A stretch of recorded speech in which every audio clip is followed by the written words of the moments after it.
এই গ্রন্থের বিশ্লেষণ এবং এই গ্রন্থের নিয়ে শুভেচ্ছা বক্তব্য শুনতে চাই জনাব প্রফেসর ডক্টর সোহাইব আহমেদ। ধন্যবাদ ইকবাল ভাই আমাকে সুযোগ দেওয়ার জন্য। সংক্ষেপে দুইটা পয়েন্টে আমি একটু কথা বলতে চাই। সেটা হচ্ছে যে আমরা যখন আল্লাহর কাছে কোনো কিছু চাই তার কিন্তু কিছু বাউন্ডারি আছে। যেমন হালাল যে কোনো কিছু আমরা চাইতে পারি। আমরা কি আল্লাহর কাছে টাকা চাইতে পারি না যে আল্লাহ আমাকে অনেক সম্পদ দাও? চাইতে পারি তো, হারাম না তো।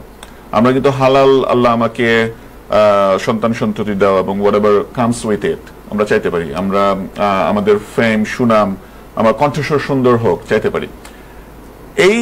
এই চাওয়াটা নবীরা কিভাবে চেয়েছেন? নবীদের যখন চাওয়াটা তখন যদি আমরা বিশ্লেষণ করি দেখতে পাই, যেমন ধরেন মুসা আলাইহিস সালাম উনি বলেছেন যে আল্লাহ আমার কণ্ঠের জড়তা দূর করে দাও, এবং সেখান থেকেই তো আমরা বিশাহ আলাইহিস সালামের এই দোয়াটা যে আমরা প্রজন্মের পর প্রজন্ম পড়ছি।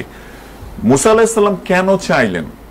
উনি কি অনেক বড় স্পিকার হবেন, মানুষকে ইমপ্রেস করবেন সেজন্য কিন্তু চাননি। উনি বলেছেন আমি যেন ফেরাউনের সাথে সুন্দরভাবে কথা বলতে পারি, আল্লাহর দিনকে যেন ফেরাউনের সামনে সুন্দরভাবে উপস্থাপন করতে পারি, আল্লাহ আমাকে জড়তা দূর করে দাও। আমরা জানি যে মুসা আলাইহিস সালামের একটু জড়তা ছিল, তোতলামি ছিলেন, তো অনেক বছর ধরে ছিল, উনি তো এত বছর ধরে চান নাই। এখন কেন চাইলেন? কারণ ফেরাউনের কাছে যেন উনি আল্লাহর দিনকে মেসেজকে সুন্দরভাবে নিয়ে আসতে পারেন।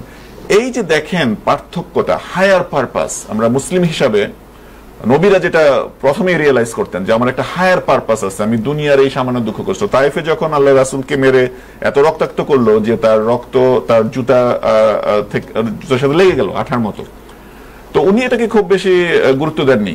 যখন জিবরিল এসে বললো যে আল্লাহ রাসূল আপনি যদি চান আমি দুই সাইডের পাহাড়কে চাপা দিয়ে তাইফবাসীকে নিচ্ছিন্ন করে দিতে পারি, ওনার কাছে কিন্তু এটা বড় বিষয় ছিল না। আমরা যেটা অল্পতে আরে আমাকে অপমান করলো, আমাকে একটু অধিকার বঞ্চিত করলো, আমি একটু কম পেলাম, আমরা কিন্তু এটা নিয়ে খুব বোদার, তাই না? মানুষ হিসেবে আমি তো পার্সোনালি বোদার, আপনারাও নিশ্চয়ই অনেকে বোদার।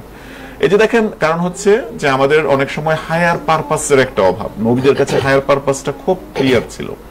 তো আমার মনে হয় যে জনাব আব্দুর রহিম সাহেব উনি কিন্তু ওনার হায়ার পারপাসটা একটু আগে আমাদেরকে বলছিলেন। উনি বলছিলেন উনি কিভাবে আমেরিকায় এসেছেন, কিভাবে অবজার্ভ করেছেন এখানকার ডিফিসিয়েন্সি গুলো, এবং সেই হিসাবে যে এটা ওনার প্রোডাক্ট। এই বইটা যদি বাজারে একটা কপিও বিক্রি না হয়, উনি কিন্তু ওনার পারপাসে উনি সফল। এটার যে রিওয়ার্ড উনি আল্লাহর কাছ থেকে পাবেন, ওনার দায়িত্ব উনি সম্পন্ন করেছেন। এখন হচ্ছে আমার আপনার দায়িত্ব যে আমাদের যারা বইটা, আমি বইটার সূচিপত্র দেখেছি, আমি কিছু অংশ পড়েছি। এটা 300 পাতার একটা বই, ইকবাল ভাই আমাকে দিয়েছেন। তো আমার কাছে যেটা মনে হয়েছে যে এখন rest of the responsibility belongs to us. আমরা এখন আমাদের এই বইটা, ওনার এই 2 বছরের পরিশ্রমটা বা তারও বেশি পরিশ্রমটা, আমরা এটাকে নেক্সট ব্যাটনটা পাস করতে পারি কিনা, আমাদের বাচ্চাদের কাছে দিতে পারি কিনা। বাচ্চাদের কাছে কেন দিতে হবে আমি বলি, আমার নিজের ছোট বাচ্চা আছে, একটা বয়স 6 বছর। এটা আমাকে ওই যে আরেকজন যিনি বলছিলেন, সম্ভবত আপনি বলছিলেন যে প্রশ্ন করে, তাই না? আমরা তো একটা সোসাইটিতে বড় করছি, আমরা একটা বাংলাদেশে যারা বড় হয়েছে, আমাদের একটা শুক্রবার মানে অন্যরকম। এখানে শুক্রবার মানে কি? কিছু না, বৃহস্পতিবার স্কুলে যাবা, স্কুল থেকে আসবা।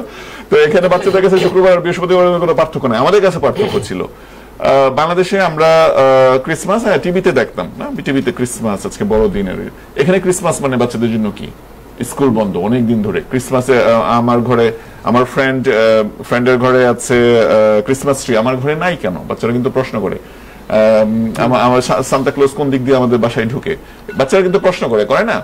বাচ্চাদেরকে এই যে আমরা যে মুসলিম, আমাদের আইডেন্টিটি যে কিছুটা ডিফারেন্ট, পজিটিভলি ডিফারেন্ট, এই বিষয়গুলো আমরা কিভাবে বলবো?